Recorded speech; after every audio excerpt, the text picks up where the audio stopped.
সুফিয়ান সাউরি রাহিমাহুল্লাহ, নাম শুনছেন? সুফিয়ান সাউরির একজন প্রখ্যাত ইমাম ছিলেন সুফিয়ান সাউরি রাহিমাহুল্লাহ।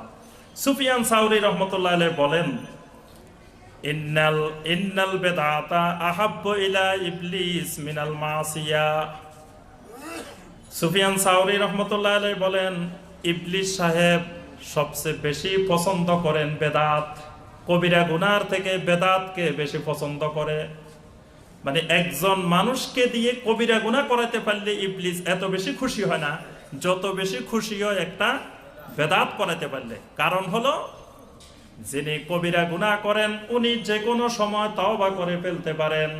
তিনি জানেন আমি জীবনে একটা বড় ধরনের কবিরা গুনাহ করে ফেলছি, আল্লাহর কাছে কান্নাকাটি করে ইস্তেগফার করে তিনি তওবা করতে পারেন। কিন্তু যিনি বেদাত করেন তিনি কোনোদিন তওবা করবেন না, কারণ তিনি মনে করেন আমি তো ভালো জিনিস করছি, ভালো কাজ করছি, তো ভালো কাজ যেহেতু করছি সেটার আর তওবার কি দরকার। এজন্য ইবলিস সবচেয়ে বেশি পছন্দ করে কাউকে দিয়ে একটি কবিরা গুনাহ করানোর চাইতে একটা বেদাত করাইতে পারলে বেশি খুশি। এজন্য দেখবেন সমাজ থেকে কবিরা গুনাহ উচ্ছেদ করা অনেক সহজ, কিন্তু বেদাত উচ্ছেদ করা অনেক কঠিন। কবিরা গুনার বিরুদ্ধে কথা বলা সহজ, বেদাতের বিরুদ্ধে কথা বলা অনেক কঠিন।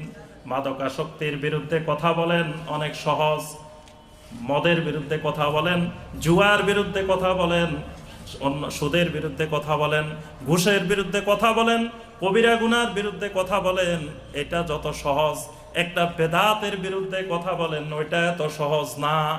কারণ ওই বেদাতের পিছনে শয়তানের শক্ত মদত থাকে, এবং যারা দেখবেন যে আল্লাহর দ্বীনের ধারে কাছে নাই, ইবাদতের ধারে কাছে নাই, কিন্তু বেদাতের পক্ষে শক্ত অবস্থানে আছে। দেখবেন যারা নামাজি, যারা 5 ওয়াক্ত সালাত আদায় করে, মসজিদে নামাজ পড়ে, তারা যেই পদ্ধতিতেই আদায় করুক মসজিদে, যে কোনো একটা পদ্ধতি, সব পদ্ধতিগুলাই হয় সহিহ হাদিসে বা দঈফ হাদিসে, এক জায়গায় না এক জায়গায় তো আছে। কি বলেন? আপনার যত মানুষ মুসল্লি সালাত আদায় করতেছে, যেভাবে করুক, রাফুল ইয়াদান করুক এটাও হাদিসে আছে, রাফুল ইয়াদান না করুক এটাও হাদিসে আছে, আমিন সশব্দে বলুক এটাও হাদিসে আছে, নিঃশব্দে বলুক এটাও হাদিসে আছে। হাদিস সহিহ আর দঈফ নিয়ে হয়তো কথাবার্তা, কিন্তু হাদিসে তো আছে। কিন্তু যিনি একেবারে নামাজে পড়েন না সেটা কোন হাদিসে আছে? যিনি একেবারে মসজিদেই আসেন না উনি কোন মাযহাবের লোক? হ্যাঁ, ওনার কোন মাযহাব? হানাফি মাযহাবের লোক, শাফি মাযহাবের লোক, হাম্বলি মাযহাবের লোক? পৃথিবীতে এমন কোন মাযহাব আছে যে মাযহাব বলছে যে নামাজ পড়া দরকার নাই?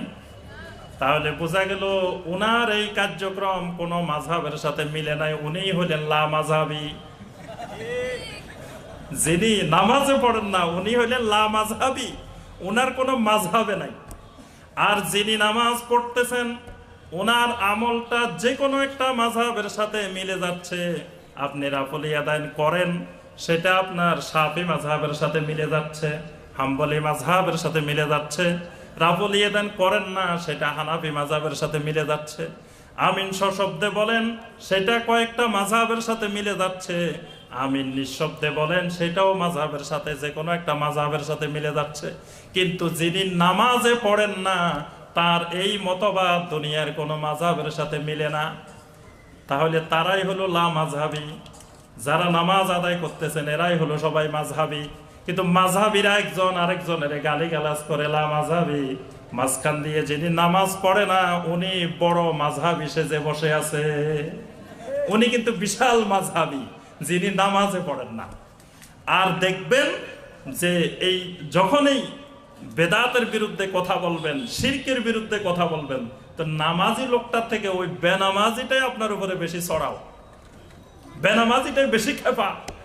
অর্থাৎ বেদাতের পক্ষে তার অবস্থানটা খুব মজবুত। কারণ সুফিয়ান সাউরি রহমতুল্লাহ আলাইহি কথাটাই বলছেন যে বেদাতটা ইবলিসের কাছে বেশি প্রিয় কবিরা গুনাহ চাইতে। কারণ বেদাত করাতে পারলে শয়তান বেশি খুশি, বেদাত থেকে সে কোনোদিন তাওবা করবে না।